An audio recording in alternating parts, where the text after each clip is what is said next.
पूर्व विधायक कुलदीप जुनेजा का एक बड़ा बयान सामने आया, जिसमें जुनेजा ने कहा कि कांग्रेस कार्यकर्ता दीपक बैच से खुश नहीं है। तो देखिए, बड़ी बात यहां पर जुनेजा की ओर से कही गई है। साथ ही कहा कि बैच को नैतिकता के आधार पर इस्तीफा देना चाहिए। कांग्रेस संगठन में बदलाव बहुत जरूरी है। कैबिनेट मंत्री टंकराम वर्मा का तंज भी इस दौरान सामने आया, जिसमें उन्होंने कहा कि कांग्रेस नेता एक दूसरे पर ठिकरा फोड़ते रहेंगे। कांग्रेस की संस्कृति में खरीद फरोख्त लिखा है। कांग्रेस की आंतरिक लड़ाई चल रही है। तो देखिए, जिस प्रकार से पहले विधानसभा चुनाव, लोकसभा चुनाव, उपचुनाव और अब अगर बात करी जाए तो नगरीय निकाय चुनाव में करारी शिकस्त के बाद अब कांग्रेस में भी एक बगावत देखने को मिल रही है, जहां पर कांग्रेस के ही नेता अब दीपक बैच पर सवाल खड़े कर रहे हैं। देखिए, संगठन को तो बदलाव होना ही चाहिए।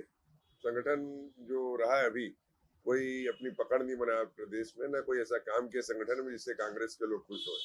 कांग्रेस के कार्यकर्ता नाराज थे, कांग्रेस के वरिष्ठ नेता नाराज थे। संगठन ने अपनी अलग टाइप की कार्य प्रणाली उनकी रही है, उससे कोई भी प्रदेश में खुश नहीं था। बदल देना चाहिए, तुरंत बदल दो। बदलना क्या चाहिए, इतने चुनाव हारने के बाद तो बदलने की बात ही नहीं आनी चाहिए। नैतिकता कुछ होती है, नैतिकता नाम की कोई चीज, एक शब्द है, वो भी होना चाहिए। देखिए, उनकी अंदरूनी मामला है, लेकिन आप देख रहे हैं कि छत्तीसगढ़ विधानसभा चुनाव हारे हैं, तब से उनके बीच घमासान शुरू हो गई है। एक दूसरे के ऊपर आरोप प्रत्यारोप और संगठन में कुर्सी का। लोकसभा चुनाव हारे, उपचुनाव हारे, नगर निगम हारे और अभी पंचायत चुनाव भी हारेंगे। तो एक दूसरे के ऊपर ठिकरा फोड़ रहे हैं। साथ साथ कभी कभी ईएम को भी दोषी ठहराते हैं।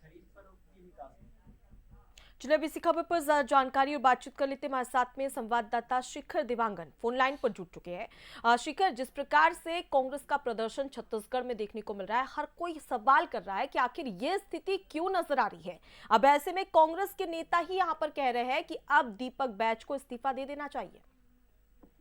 बिल्कुल, जिस तरह से विधानसभा चुनाव में कांग्रेस को हार का सामना करना पड़ा, उसके बाद लोकसभा चुनाव और अब नगरीय निकाय चुनाव, इसके अलावा अगर पंचायत चुनाव की बात की जाए तो पंचायत चुनाव में भी कांग्रेस के जो समर्थित प्रत्याशी हैं उनको हार का सामना करना पड़ रहा है। ऐसे में कहा जा सकता है कि लगातार मिल रही हार के बाद संगठन स्तर पर सवाल उठने शुरू हो गए हैं और जो नेतृत्व करता है उन पर भी सीधे सीधे निशाना साधा जा रहा है और तमाम जो नेता हैं वो अब संगठन स्तर के तमाम जो बड़े नेता हैं उस पर भी निशाना साध रहे हैं, क्योंकि इससे पहले जिस तरह से पूर्व मंत्री अमरजीत भगत का बयान सामने आया था, वो इस बात का जिक्र कर रहे थे कि जो शीर्ष नेतृत्व है प्रदेश का, उनके बीच तालमेल नहीं होने की बात कहते हुए नजर आए थे। और अब पूर्व विधायक कुलदीप जुनेजा का बयान सामने आया, वो इस बात कर रहे हैं कि दीपक बैच को नैतिकता के आधार पर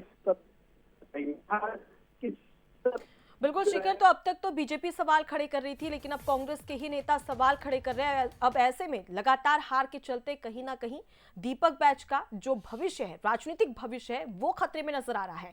फिलहाल के लिए बहुत शुक्रिया आपका तमाम जानकारी हम तक पहुंचाने के लिए।